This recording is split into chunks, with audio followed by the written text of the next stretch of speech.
Welcome to Getting Our Reward Heads Together, the podcast for reward and HR leaders brought to you by Reward Heads. Each episode we explore the ideas, challenges and innovations shaping how organisations design, deliver and talk about reward. We're a boutique consultancy creating bespoke solutions for our clients, but we'll tell you more about that after the episode. For now, let's get started. Hello and welcome back to Getting Our Reward Heads Together. I'm Victoria Milford, CEO of Reward Heads, and today I'm joined by one of our consulting managers, Hannah Armstrong, and we're exploring something that every organisation thinks they have until they realise they actually don't: a reward philosophy. Hi everyone, and hi Victoria. This is one of my favourite topics because it's one of those hidden foundations that when it's missing affects everything else in reward, and when it's in place, well, the whole system becomes clearer, fairer and more effective. Exactly. A reward philosophy is basically the organisation's principles, isn't it, and approach to pay, incentives, benefits and recognition. And crucially, how those things link to culture, to values and to business goals.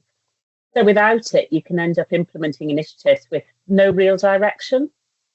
Absolutely. And we've seen that, haven't we? So, strategies being written, new schemes being rolled out, but no one's actually defined the destination.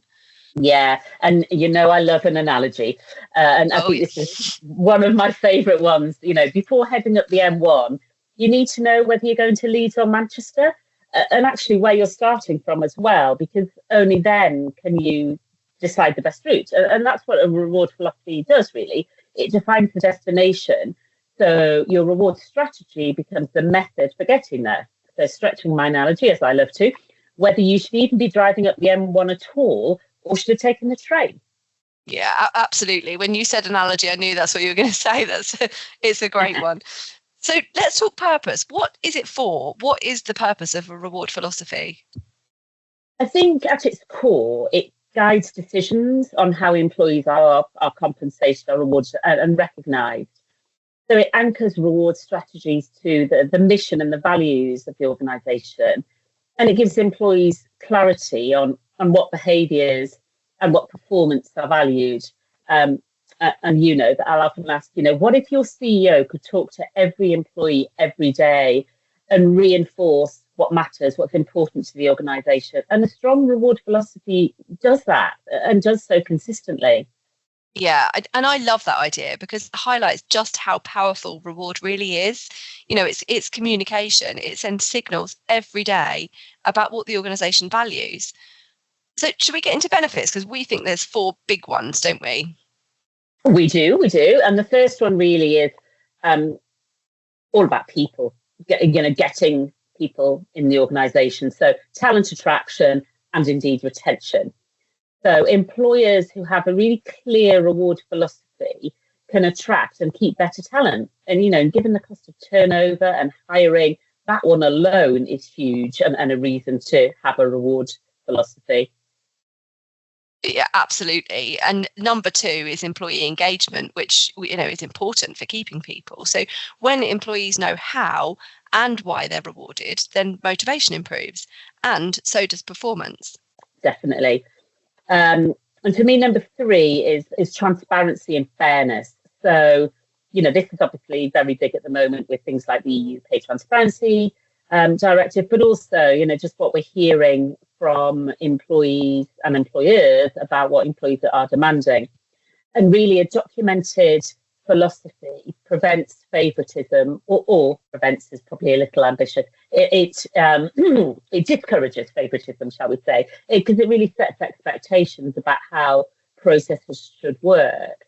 And really with legislation tightening in many jurisdictions, transparency really is no longer optional. Yeah, absolutely. That's a really important one. And number 4 for me, again, hugely important, is alignment with business goals. So rewards should be driving outcomes, not just activity. So when rewards are linked to organisational objectives, you're reinforcing the culture and behaviours that really matter. And, this isn't fluffy HR. It's really about business performance. Yeah, absolutely. I think a thoughtful reward philosophy becomes part of the employer brand. It communicates what you value.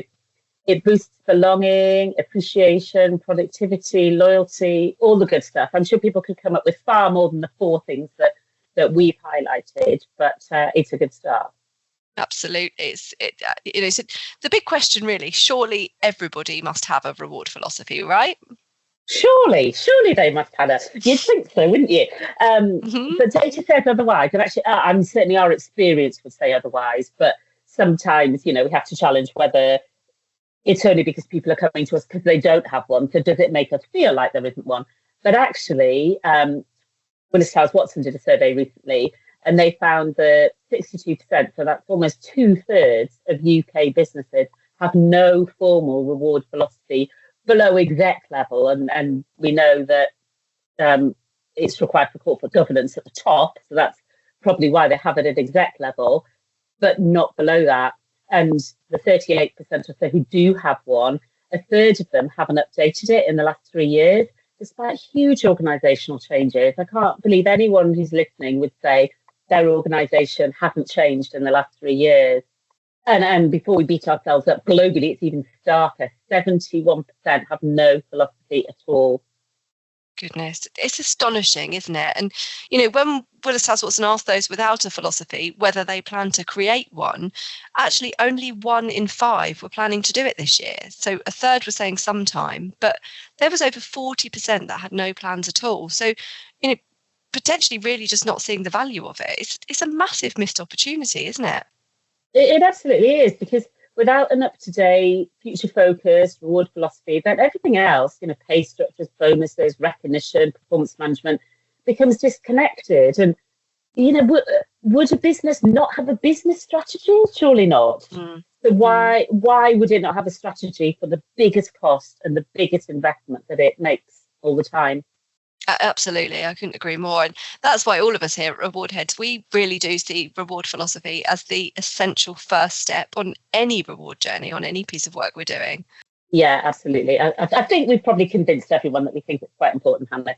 If your organisation doesn't have one or hasn't revisited in years, we'd love to support you in creating something that really reflects your goals, your culture, your future direction, what your employees are telling you that they want from you.